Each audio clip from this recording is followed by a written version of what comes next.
Well, hi there.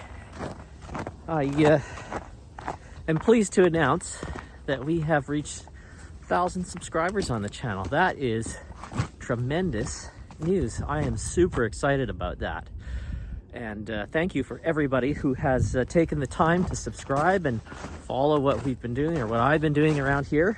It's a little bit of an eclectic mix. It's not really focused on one thing, but that's just how I do things around here.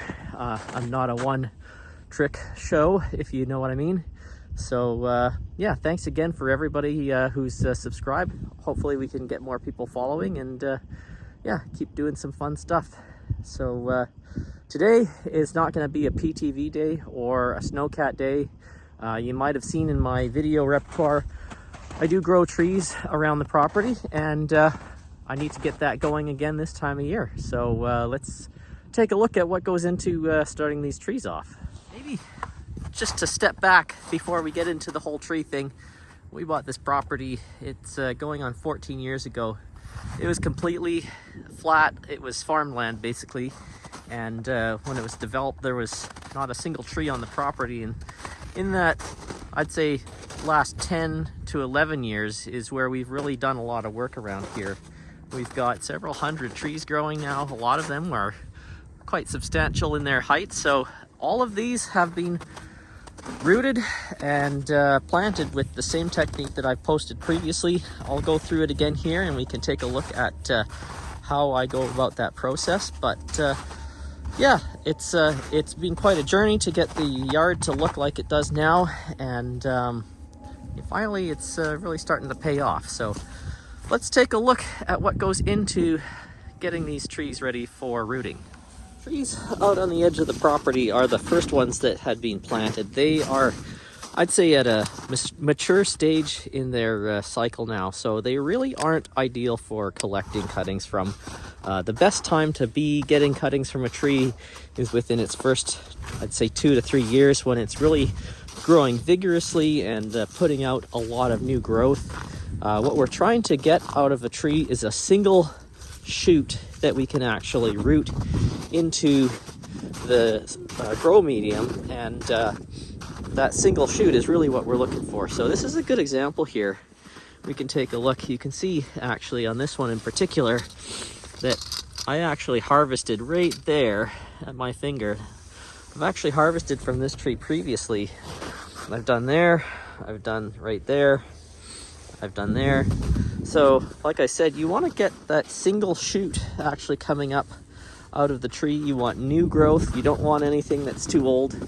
And usually this time of year, I end up going through the yard, looking at all these new trees or the new growth that's coming out, and try and select what I would say is the best quality of shoot, something that's going to appear to provide a good whip for rooting. And once we get, I don't know, maybe about 30 of those, we'll bring them inside and start to get them established in the basement.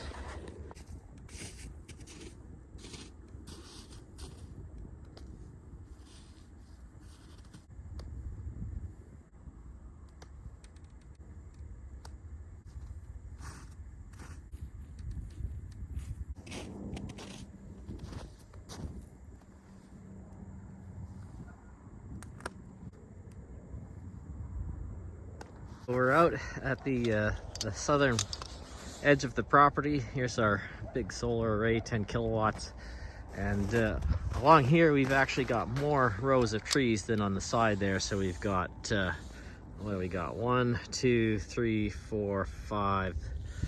5 rows, and then every row has a little bit of an offset, a stagger, if you will. So you can see here that the center line is actually between these trees. So it goes 1, 2, 3, 4, 5, 6.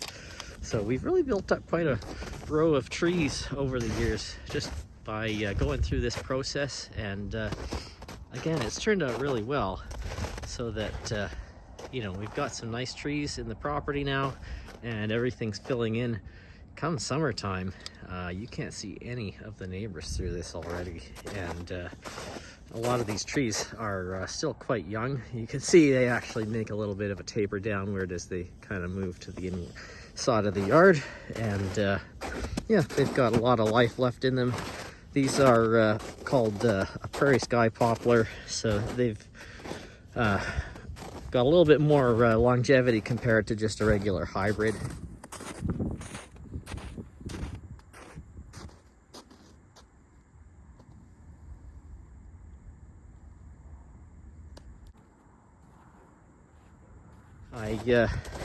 I got our 30 little cuttings all taken care of. They are ready to go, and the next step is to take them and we'll cut the end at a 45, and we'll just set them into a bucket of cold water inside, let them thaw out for a couple hours before we go and put them into the rooting mixture.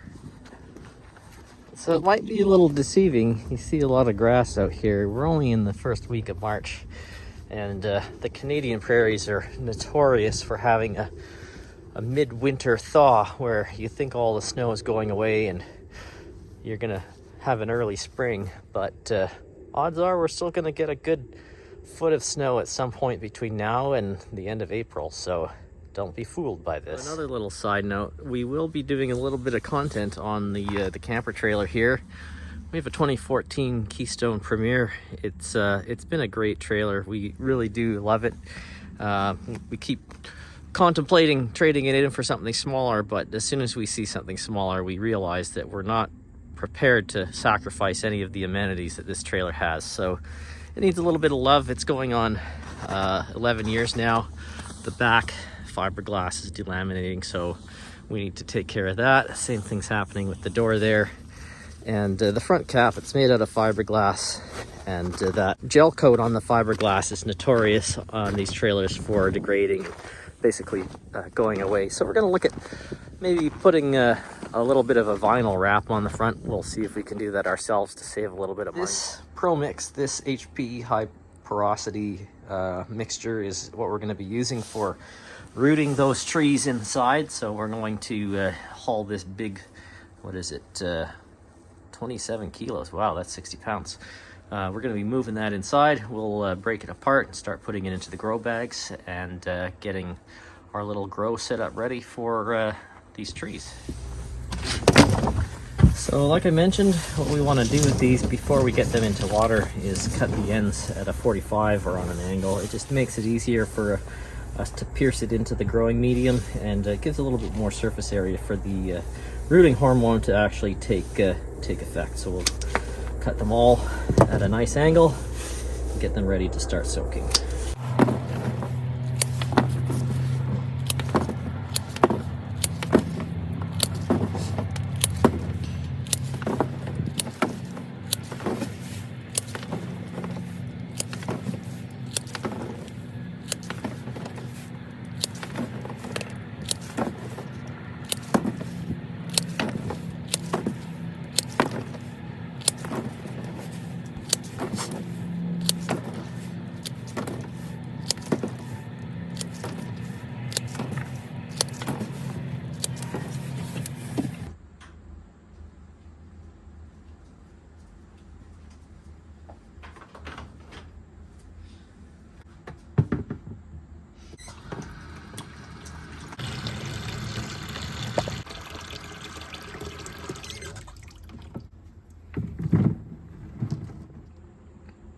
All right, we're gonna let those soak for a couple hours while we get our pots ready.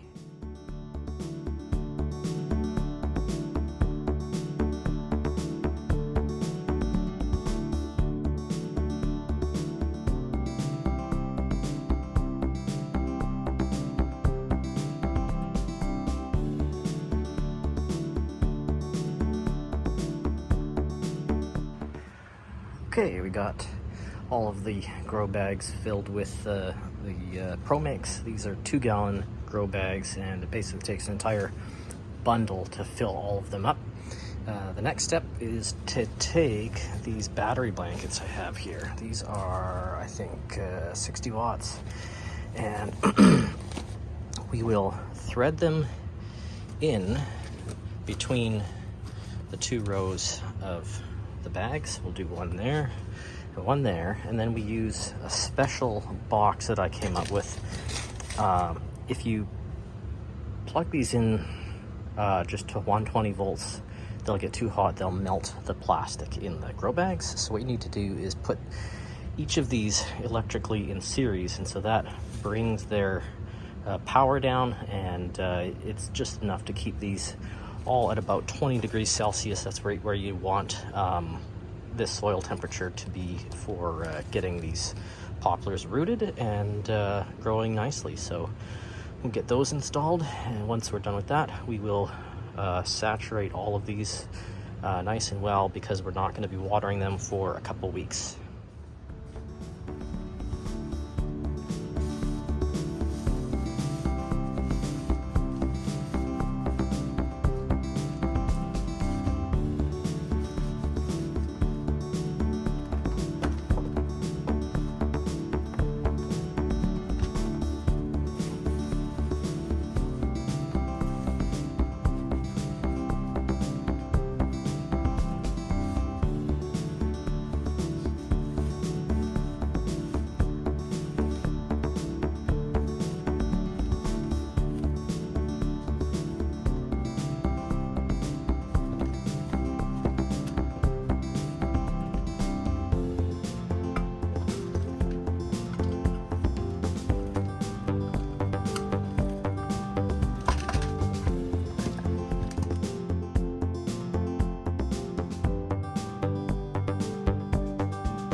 All of these watered, they are fully saturated. You got to make sure that you get water all the way down to the bottom, so just keep going over with small amounts of water until you get it running at the bottom, and then you know that it's good. The next step is to use this rooting hormone. This is by Wilson, it's called Roots. There's an equivalent version out there now by ProMix. It has the same active ingredient in it, so that would be just as good as this. I have this left over, so we're going to use that up. So the process here is to take the cutting, and it's been soaking in water, so what we'll do is dry off the end there just with some paper towel. This is a gel, so it will not stick to the wet end. We need to make sure that it's dry, then we can put it in the gel, and then once we're done with that, we will just insert it into the grow medium, and that'll be it.